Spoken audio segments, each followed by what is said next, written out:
Hey everyone, this is Randy from BibleBuyingGuide.com. Today I'm taking a look at the Christian Standard Bible CSB Diadem Reference Edition from Cambridge. And I've already done an unboxing of this and a first look, so now I'm ready for the review. They sent it to me in brown calfskin leather, and here are the specs. Now normally, the Diadem is based on a Pitt Minion, but in this case they did the Diadem first, and if it sells well, then they'll consider doing a Pitt Minion in the CSB, and I hope they do. So the text is a 2020 edition of the CSB with an 8.2 lexicon number 1 typeface with a slightly tight leading. I would like to see a little bit more leading in there, but you can tell that it is readable. And one thing that I like that they did differently in the poetry in this edition is instead of just going to all the way to the end of the line and then wrapping, they actually have broken most of it into good places. This looks really good. There's very few lines in poetry have one word. There are a few, but most have at least two. So they've paid more attention to the layout in the poetry. This is a paragraph edition, double column, and just like all the diadems and all the Pitt Minions and all the Cambridge wide margins that are based on the Pitt Minion, we have center column reference with the left column references at the top of the page and the right column references at the bottom of the page. And in this case, we have the CSB footnotes under the last verse on the page. Now, these are small. These are very small. I think if we shrink this down to a Pitt Minion, I think these footnotes would be too hard to read. They are currently difficult to read to my 56-year-old eyes, but I can see them. But I think I would have trouble in a Pitt Minion. So it has 32 GSM paper. This is that French paper that I can't pronounce, and I'm not even going to try to. But there's the information on it.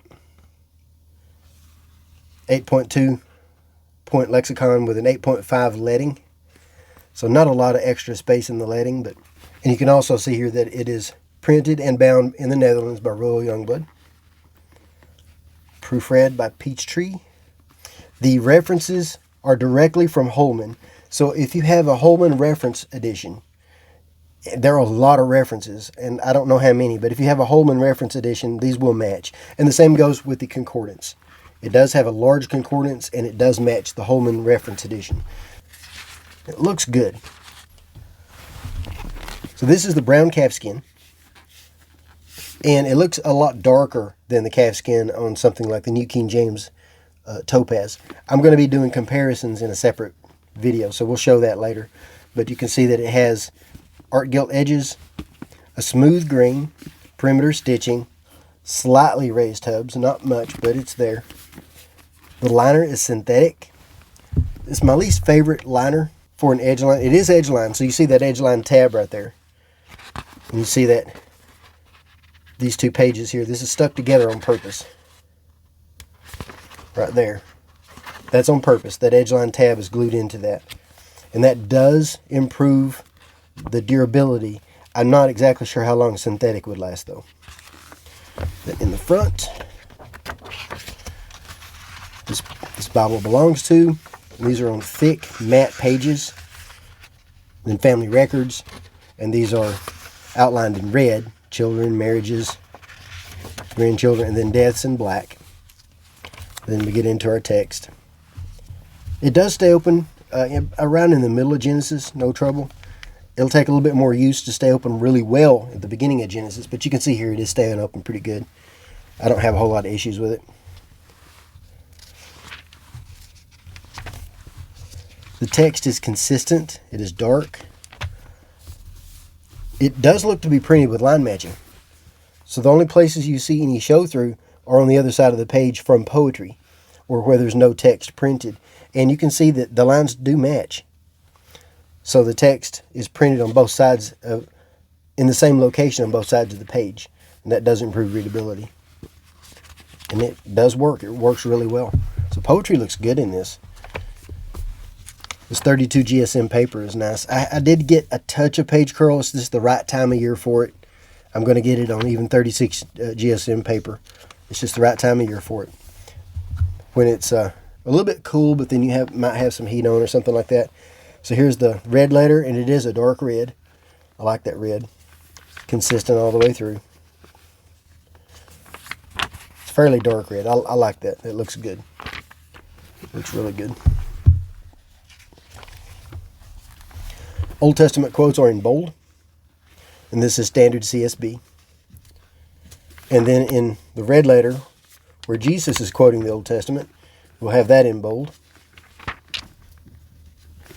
Like here. And that stands out. So in the front we have a chronology of rulers during biblical times. And it shows Judah and Israel. Pretty good table. I like that. And then on the other page of that, other side of that, is rulers during the time of the New Testament. Roman emperors, rulers, governors. And then a table of weights and measures. And it shows the weights, length, dry measure, and liquid measure. And this one breaks it up into a lot more sections. It has biblical unit, language, biblical measure, U.S. equivalent, metric equivalent, and various translations. It doesn't give any references so that you can't go look at them in context, but you'll come across these reading the scriptures. And then introduction to the CSB. Across the top of the page, we've got the book name and chapters that appear on that page. And then in the inner column, that's on the outer column, in the inner column, we have the page number. I do hope they make a Pitt Minion with this. I hope that they increase the size of the footnotes, though, because that is a little bit small. That will be micro tiny if they reduce that down to a Pitt Minion size. I love the Pitt Minion. It's a little small for me, though. It's hard to read. So I'm okay if they just give me the Diadem. Red letter in the book of Revelation. There's some bold. And then after that we have a concordance. Now this is the same concordance used in a lot of the CSBs, like in some of the study Bibles and some of the reference Bibles. And you'll see here it does have some information, some biographical information. So this is really good for study and for sermon prep. This is a good concordance. I like this a lot. Really good. It does have names. I like it when they include names. Names of people. So that stands out really good.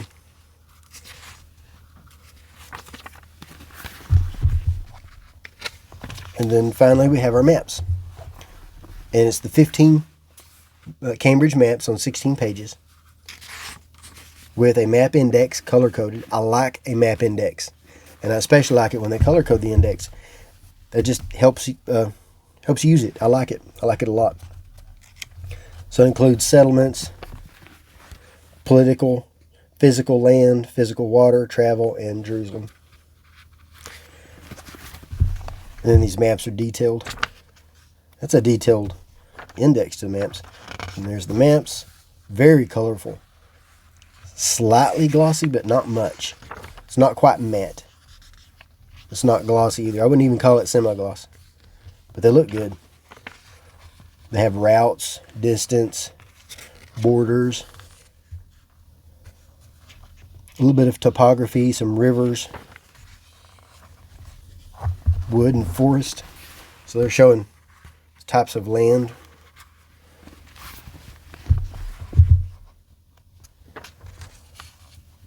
Dates.